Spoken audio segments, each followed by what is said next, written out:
Boa noite, pessoal. Hoje eu vou falar de mais um recurso Fire, o recurso de Capability Statement, beleza? Ele é um recurso que está presente em todos os servidores, sejam eles rodando ou não, né? E ele é meio que fornece metadados sobre aquele servidor. Segundo a documentação do FIRE, ele é uma declaração de capacidade, ele é essencial para a estrutura geral de conformidade do FIRE. Ele declara recursos do software real ou conjunto de regras que um aplicativo deve fornecer. Daí ele detalha mais sobre funcionalidade, as estruturas definidas, os valores aceitos dentro dos recursos, e ele é bastante usado para testes de compatibilidade. Entrando um pouco mais a fundo, existem três tipos de Capability Statement: o Instance, Capability e Requirements. O Instance, ele é um recurso que está em um servidor rodando do Fire. Então eu consigo pedir para um servidor rodando o Capability Statement dele, e nesse Capability Statement eu vou ter acesso a uma série de informações, principalmente sobre os recursos que são aceitos por aquele servidor. Dentro do Capability Statement, a gente pode ter o segundo tipo de statement, que é o Capability.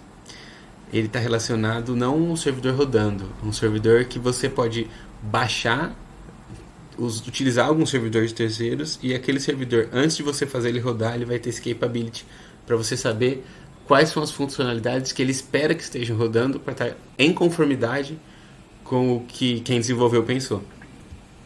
E o Requirements ele inverte um pouco a ordem que eu falei até agora. Então, é quando eu estou montando um aplicativo, uma aplicação em cima de um servidor Fire, eu consigo criar esse Capability Statement da minha aplicação para ver o quanto ela é aderente ao servidor instanciado ou ao servidor que eu vou construir em breve. Eu vou falar um pouco mais do instance na prática. Por quê? Se eu procuro no Google Rapfire Swagger, eu acesso essa página, e dentro dessa página a gente tem o System Level Operations. Se eu clico nele, está aqui embaixo, eu vou ter acesso aos endpoints relacionados ao System Level Operations, e é aqui que eu pego Capability Statement. Isso serve para o servidor do RAP, mas também serve para o servidor Fire. Se a gente faz a requisição, daí ele vai fazer a requisição retornando esse documento de Capability Statement. E eu quero mostrar para vocês ao vivo como é esse documento, porque eu demorei um pouquinho de tempo para entender como ele funciona, assim como os recursos Fire, mas depois de uma breve explicação fica muito fácil se achar o que você quer dentro desse documento, beleza? Demora um pouquinho, não tem problema, por isso que eu estou enrolando falando aqui. Pronto, retornou. O que eu vou fazer? Vou fazer o download, response, e vou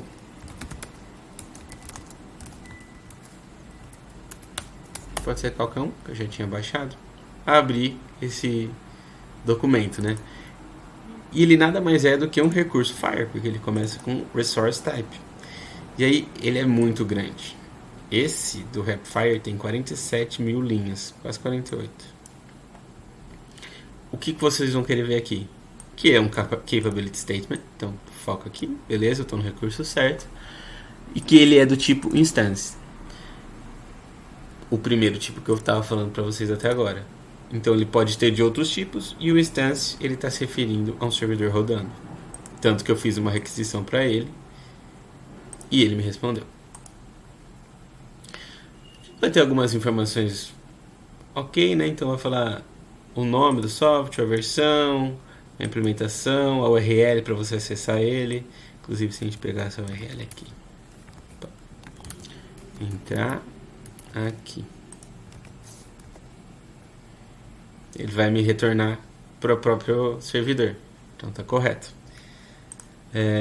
Vai falar os formatos que são aceitos por esse servidor. Aqui beleza, XML, JSON, Fire. E mais para baixo vai começar um array gigante, que é o REST, Dentro desse REST, a gente vai ter resources. E dentro do resource, a gente vai ter os tipos de recursos aceitos. Então, a partir de agora, olhando esse documento, eu consigo ter uma ideia de todos os recursos aceitos por esse servidor. Inclusive o próprio Capability Statement. Aí vamos pegar qualquer um. Carting. Ele vai ter como eu posso interagir com esse recurso. Então ele vai ter uma busca, update, vai ter um patch, vai ter um delete, vai ter um create, vai ter um history. Ele vai ter diversas formas que eu consigo interagir com esse recurso dentro daquele servidor. Eu também vou ter os search params, que são os parâmetros de busca. Então, como eu vou conseguir buscar informações desse recurso, né? Então, através da data, língua, do identificador. Ele cita aqui tudo o que pode ser usado para fazer a busca. Então, esse recurso Capability Statement, ele é enorme porque ele cita todos os recursos aceitos dentro daquele servidor, que podem ser muitos. E dentro dos recursos citados, ele fala o que eu vou poder utilizar, né, como eu vou poder interagir com aquele recurso e como eu vou poder buscar aquele recurso. Infelizmente, eu não consegui nenhum exemplo de um Capability Statement do tipo Capability. Mas ele é muito semelhante com o que eu mostrei. E dentro de cada recurso, ele deixa claro se você deve ou não implementar, se é recomendado ou não implementar aquele recurso no seu servidor. Ok? E, bom, o que ficou claro? E ficou claro durante os estudos, né? Até anotei aqui para mostrar para vocês. É importante ressaltar que esse documento nem sempre corresponde à realidade do servidor. Porque é difícil você manter esse tipo de coisa, né?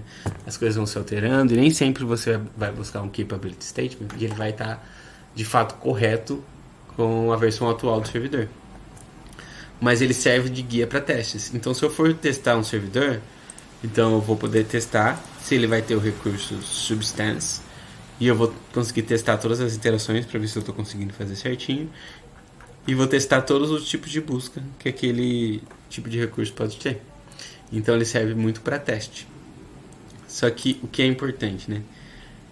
Ele pode não estar atualizado.